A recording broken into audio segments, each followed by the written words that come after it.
How you doing? How you doing? It's Crystal Method Man.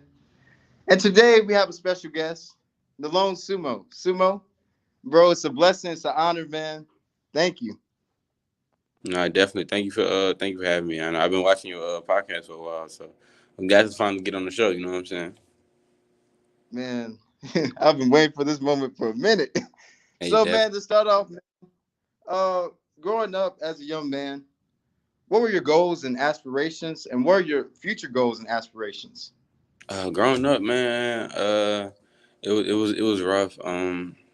So when I first started setting goals, I knew I was gonna be. I know I had to set a bigger purpose. I knew, Yeah, something that I can do. It had to be bigger than me. Like I couldn't just work at a, you know what I'm saying, at a coffee shop for the rest of my life or something like that. It had to be bigger than me serving the greater good. So I said one of my early goals growing up was to just make a livable wage, right? That was my yeah, now as I'm older and I can kind of identify on a larger scale what I want to do. I say probably landing working at a Fortune 500 company. That's one thing that I yeah. want to do. I want to, be able to grab that title so other people can look up to me.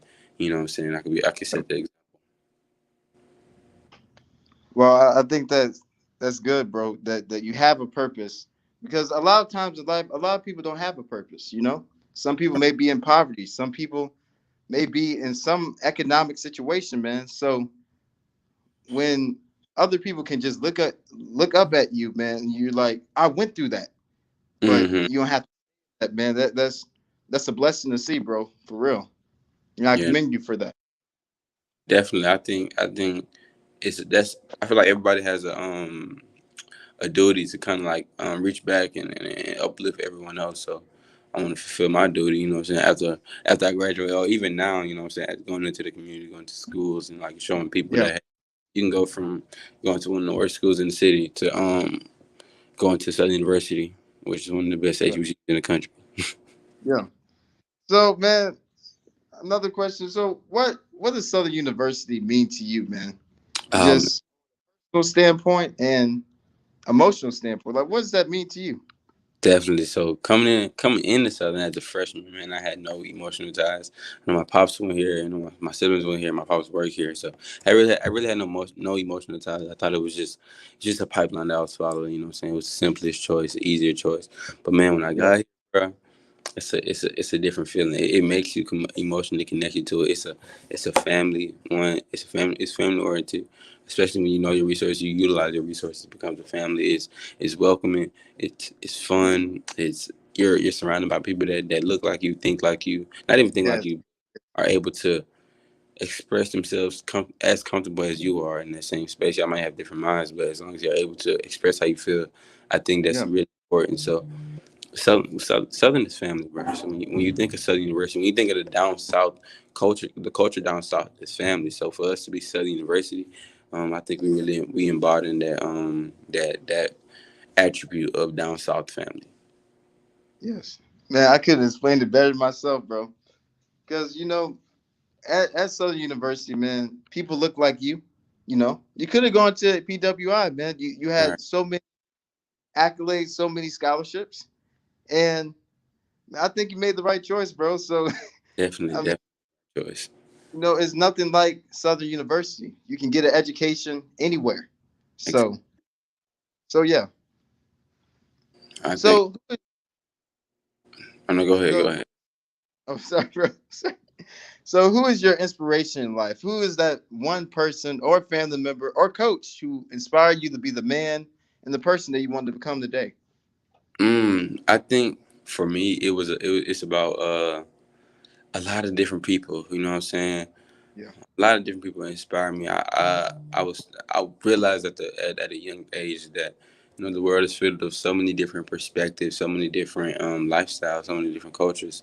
So I just told myself at an early age not to take one person lifestyle as gospel, but to also create my own lifestyle. So pulling in attributes from my dad being, you know what I'm saying, this gentleman, this person that's about security.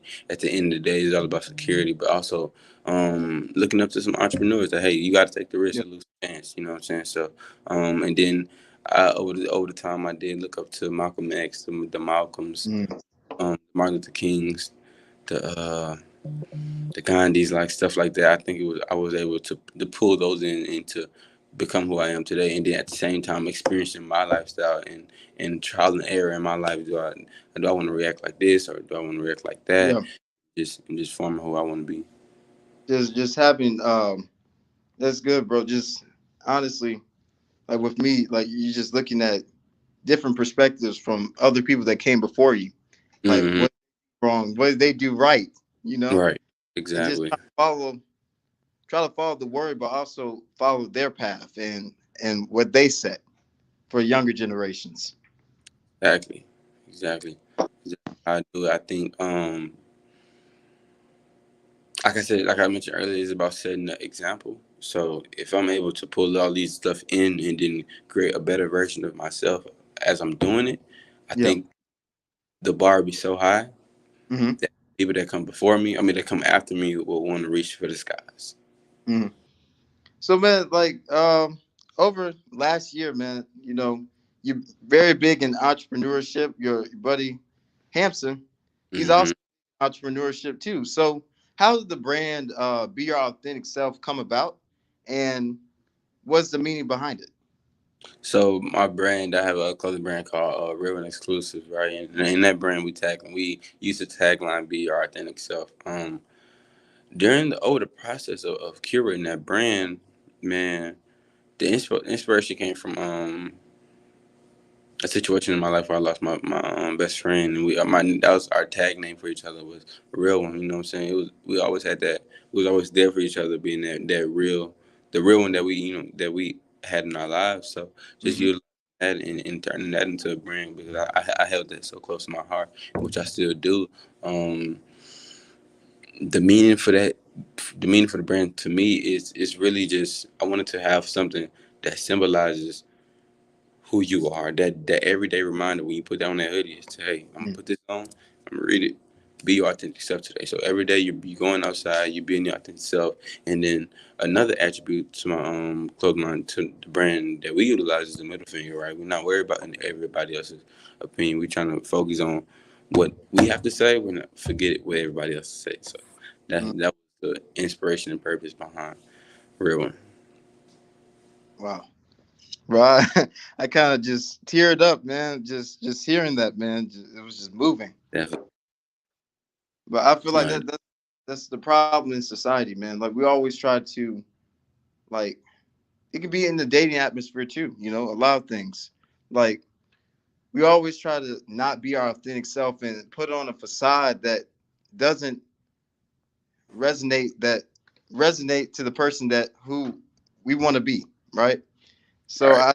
I just feel like, man, if we stop having those insecurities and everybody has insecurities, but if we stop just caring about what other people think about us, we can Right.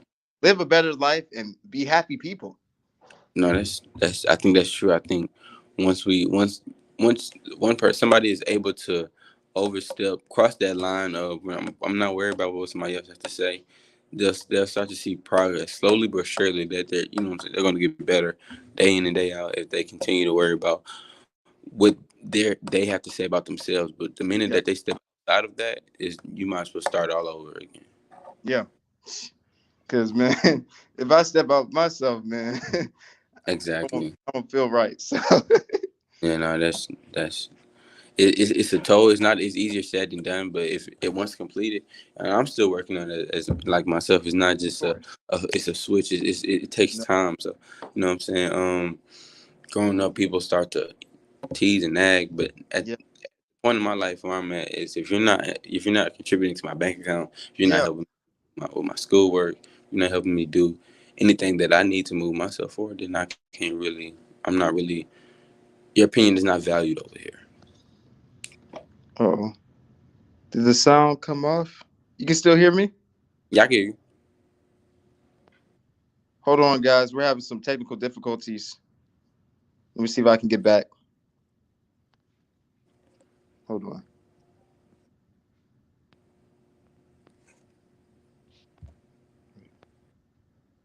Okay, I'm back, guys. Sumo, you still there, bro? You still there? Yeah, I'm here. I'm here. You can still hear me? Hello. Yeah, I'm here. I hear you. Can you hear me? Is your volume on, bro? Hello. Okay. Okay. All right. Guys, we're having some technical difficulties right now, so y'all stay stay there. He's gonna come back, and yeah.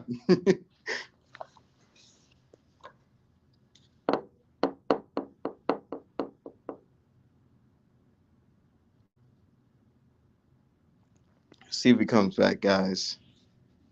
Let's see. Let's see.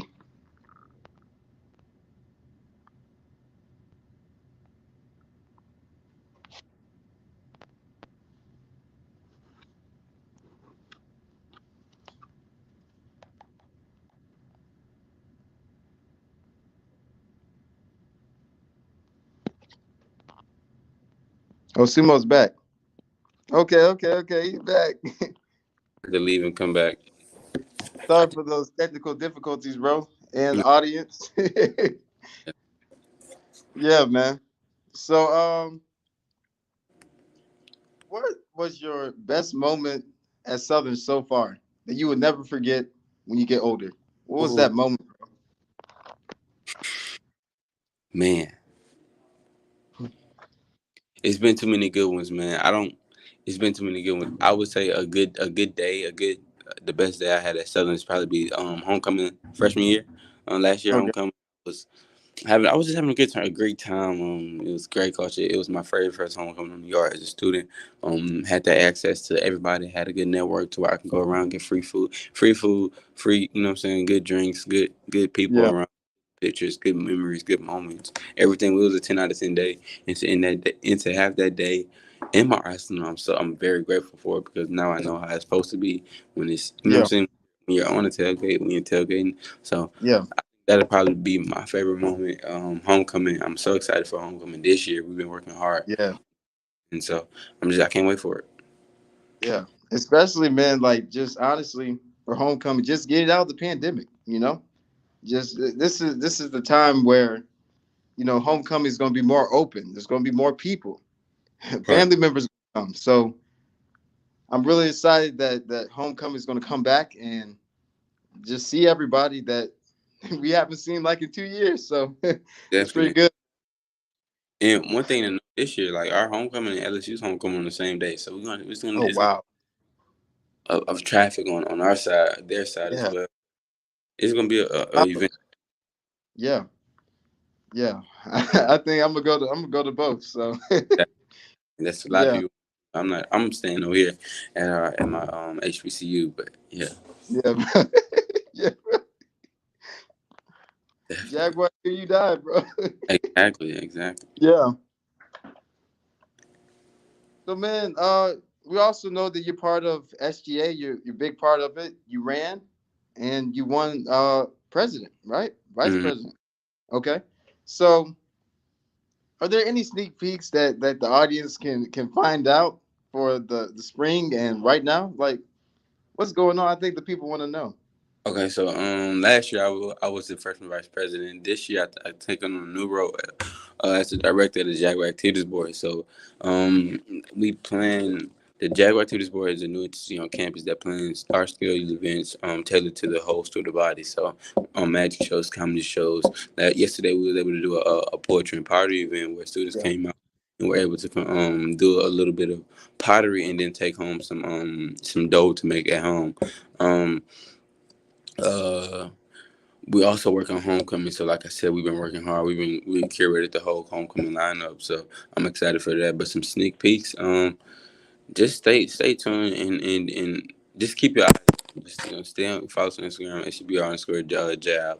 And then anything you need to know or see, you'll find it on Instagram. Okay. Okay. Well, I will put that on my story, bro, for Mm. all the audience to see, bro. So, bro, man, I thank you for coming on, man. It's a blessing to break bread with you, to call you my brother, man, and call Hmm. you time, man. That I need anything, man, and it's a blessing just to be a part of your life, and I thank you, man. So, like, any shout outs that you want to make, man, to the Uh, audience? Shout out to you, bro. You've been working so hard on this show. I know one day it's gonna be on ESPN, but just keep going, keep doing what you're doing, bro. You gonna make it out. I appreciate it, man. I appreciate it. I appreciate it. All right, man. Keep in touch, man. Anytime that you have any accolades, any sneak peeks from SGA, bro, um, you can hit me up, bro. I'm gonna give you my number, and Okay, yeah, man. So appreciate it, man. for sure. For sure. Let's do it. All right, man. All right, I'll bro. see you later. All right. That was Nalone Sumo, a humble human being, man of God. So, guys, I'm Chris the Method Man. I love y'all knuckleheads. Y'all subscribe to my channel, my Instagram, Chris the Method Man. Y'all stay blessed. Good night, good evening, etc. Peace.